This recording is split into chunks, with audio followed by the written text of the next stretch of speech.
राधे राधे मेरे प्यारे भाइयों बहनों माताओं व बंधुओं, संस्कार की बातें चैनल में आपका स्वागत है। बंधुओं, आज मैं आपको श्रीमद् भागवत गीता के 7वें अध्याय को सुना रही हूँ। बंधुओं, यदि आपने हमारे YouTube चैनल को अब तक सब्सक्राइब नहीं किया तो जरूर करें और बेल आइकन दबाना ना भूलें। बंधुओं, श्रीमद् भागवत गीता के इस अध्याय को जब भी सुने पूरा सुने। सुनने के बाद कमेंट बॉक्स में राधे राधे लिखना ना भूलें।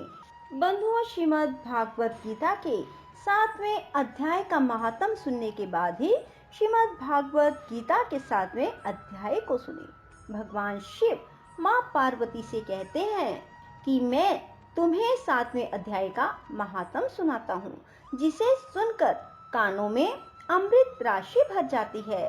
पाटलिपुत्र नामक एक दुर्गम नगर है, जिसका द्वार बहुत ही ऊंचा है। उस नगर में शंकुकरण नामक एक ब्राह्मण रहता था। उसने वैश्यवृत्ति का आश्रय लेकर बहुत धन कमाया, किंतु ना तो कभी पितरों का तर्पण किया, ना देवताओं का पूजन ही किया।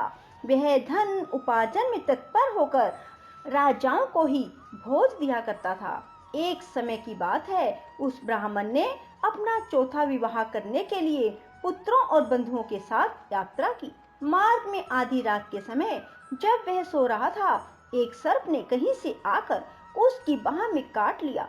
उसके काटते ही ऐसी अवस्था हो गई कि मणि, मंत्र और औषधि आदि से भी उसके शरीर की रक्षा असाध्य जान पड़ी। इसके बाद कुछ ही क्षणों में उसके प्राण पखेरु उड़ गए।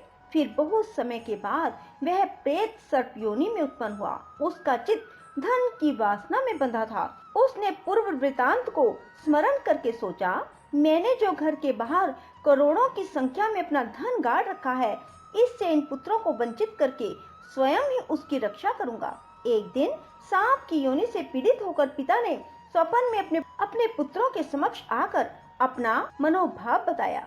तब उसके निरंकुश पुत्रों ने सवेरे उठकर बड़े विस्मय के साथ एक दूसरे से स्वप्न की बातें कही।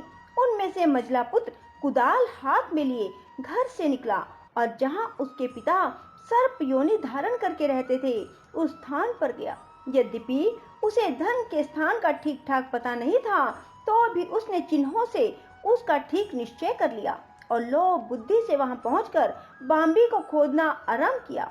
तब उस बांबी से बड़ा भयानक सर्प प्रकट हुआ और बोला, ओ मूढ़, तू कौन है? किस लिए आया है? क्यों बिल खोद रहा है? अथवा किसने तुझे भेजा है? ये सारी बातें मेरे सामने बता। पुत्र बोला, मैं आपका पुत्र हूँ, मेरा नाम शिव है। मैं रात्रि में देखे हुए स्वप्न से विस्मित होकर यहाँ का स्वरण लेने के लिए कौतूहल से आया हूँ।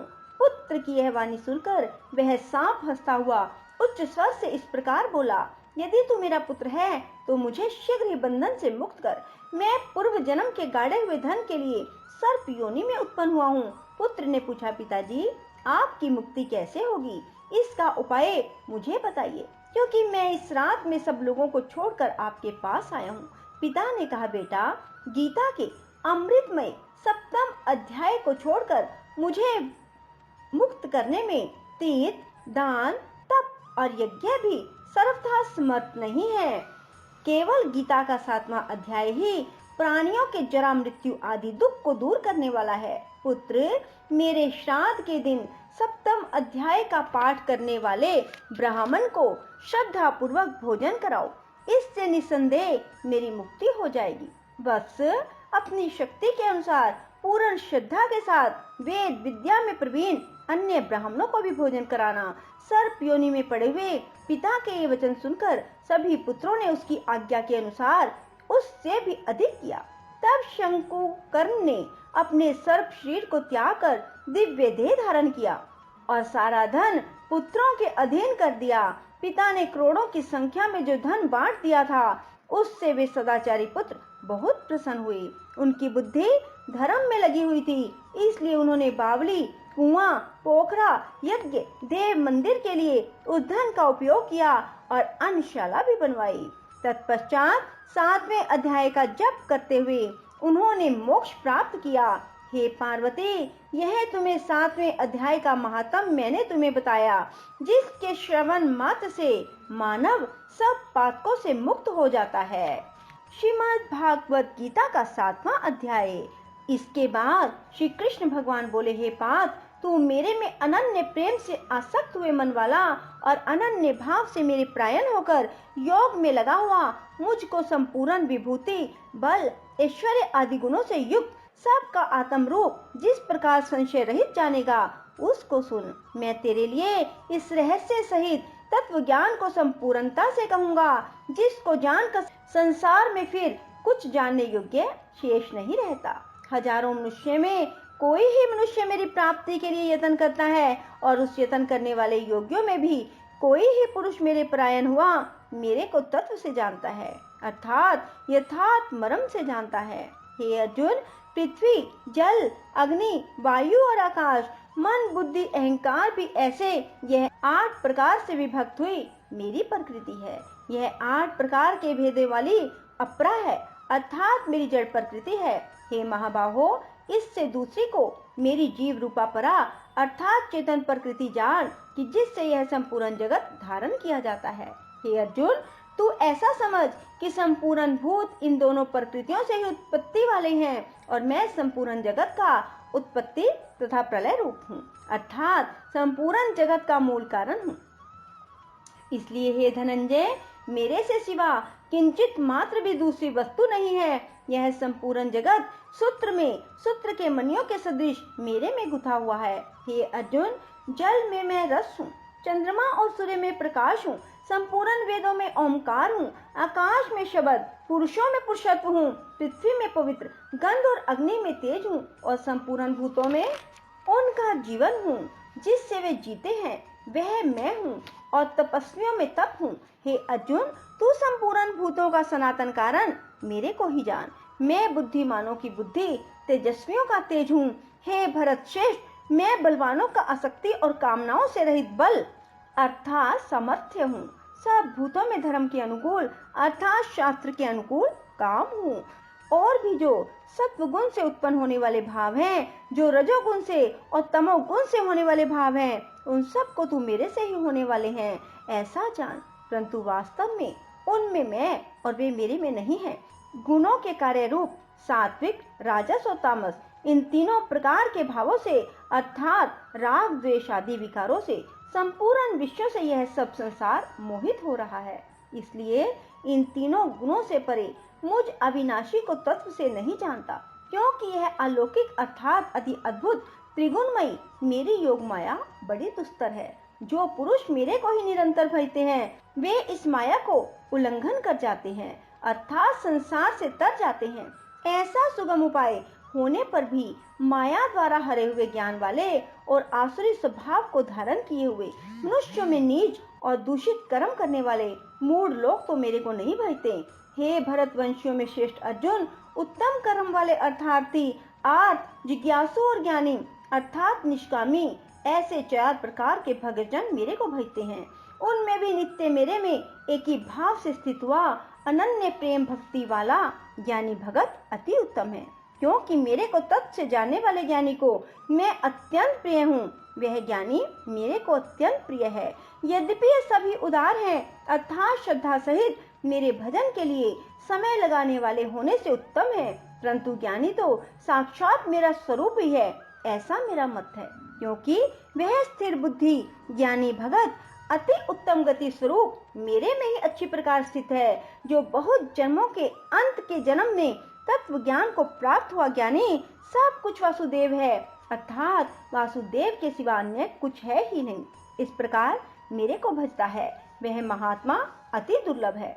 हे अर्जुन, जो विषय आसक्त पुरुष हैं, वे अपने स्वभाव से प्रेरे हुए उन भोगों की कामना द्वारा ज्ञान से भ्रष्ट हुए उस नियम को धारण करके अर्थात जिस देवता की पूजा के लिए जो नियम लोक में प्रसिद्ध हैं, उस नियम को धारण करके अन्य देवताओं को भजते हैं अर्थात पूजते हैं। जो सकामी भगत जिस देवता के स्वरूप को श्रद्धा से पूजना चाहता है, उस भगत की मैं उस ही देवता के प्रति श्रद्धा को स्थिर करता हूँ।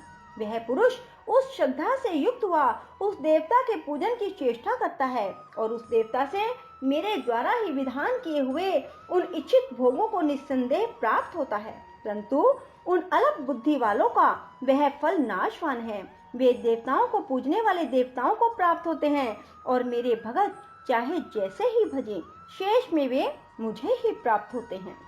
ऐसा होने पर भी सब मनुष्य मेरा भजन नहीं करते। इसका कारण यह है कि बुद्धिहीन पुरुष मेरे अनुत्तम अर्थात जिससे उत्तम और कुछ भी नहीं ऐसे अविनाशी परम भाव को अर्थात अजन्मा अविनाशी हुआ भी अपनी माया से प्रकट होता हूँ। ऐसे प्रभाव को तत्व से ना जानते हुए मन इंद्रियों से परे मुझ सच्चिदानंद घन परमात्मा को मनुष्य की भांति जन्म कर भक्ति भाव को प्राप्त हुआ मानते हैं। अपनी योग माया से छिपा हुआ मैं सबके प्रत्यक्ष नहीं होता हूँ। इसलिए यह अज्ञानी मनुष्य मुझ जन्म रहित अविनाशी परमात्मा को तत्व से नहीं जानता है, अर्थात मेरे को जन्मने मरने वाला समझता है। हे अर्जुन, पूर्व में व्यतीत हुए और वर्तमान में स्थित आगे होने वाले सब भूतों को मैं जानता हूँ, परंतु मेरे को कोई भी श्रद्धा भक्ति रहित पुरुष नहीं जानता। क्योंकि हे भरतवंशी अर्जुन, संसार में इच्छा और द्वेष से उत्पन्न हुए सुख दुख आदि द्वंद्व रूप मोह से संपूर्ण प्राणी अति अज्ञानता को प्राप्त हो रहे हैं, परंतु निष्काम भाव से श्रेष्ठ कर्मों का आचरण करने वाले जिन पुरुषों का पाप नष्ट हो गया है, वे राग द्वेष आदि द्वंद्व रूप मोह से मुक्त हुए और दृढ़ निश्चय वाले पुरुष मेरे को सब प्रकार से भजते हैं। जो मेरे शरण होकर जरा और मरण से छूटने के लिए यत्न करते हैं, वे पुरुष उस ब्रह्म को तथा संपूर्ण अध्यात्म को संपूर्ण कर्म को जानते हैं। जो पुरुष अधिभूत और अधिदैव के सहित अधियज्ञ के सहित सबका आत्म रूप मेरे को जानते हैं, अर्थात जैसे भाप बादल धूम और पानी और बर्फ यह सभी जल स्वरूप हैं, वैसे ही अधिभूत अधिदैव अधियज्ञ सब कुछ वसुदेव स्वरूप है। ऐसे जो जानते हैं वे युक्त चित्त वाले पुरुष अंत काल में भी मुझको ही जानते हैं, अर्थात मुझे ही प्राप्त होते हैं। बोलो श्री कृष्ण भगवान की जय। राधे राधे। जय श्री कृष्ण। ओम हरे राम राम राम हरे हरे, हरे कृष्ण कृष्ण कृष्ण हरे हरे। ओम हरे राम राम राम हरे हरे, हरे कृष्ण कृष्ण कृष्ण हरे हरे। ओम हरे राम राम राम हरे हरे, हरे कृष्ण कृष्ण कृष्ण हरे हरे। ओम हरे राम राम राम हरे हरे, हरे कृष्ण कृष्ण कृष्ण हरे हरे। ओम हरे राम राम राम हरे हरे, हरे कृष्ण कृष्ण कृष्ण हरे हरे। ओम हरे राम राम राम हरे हरे, हरे कृष्ण कृष्ण कृष्ण हरे हरे। ओम हरे राम राम राम हरे हरे, हरे कृष्ण कृष्ण कृष्ण हरे हरे। बंधुओं, यदि आपको हमारी ये वीडियो पसंद आए तो इसे लाइक करें और शेयर भी जरूर करें। धन्यवाद।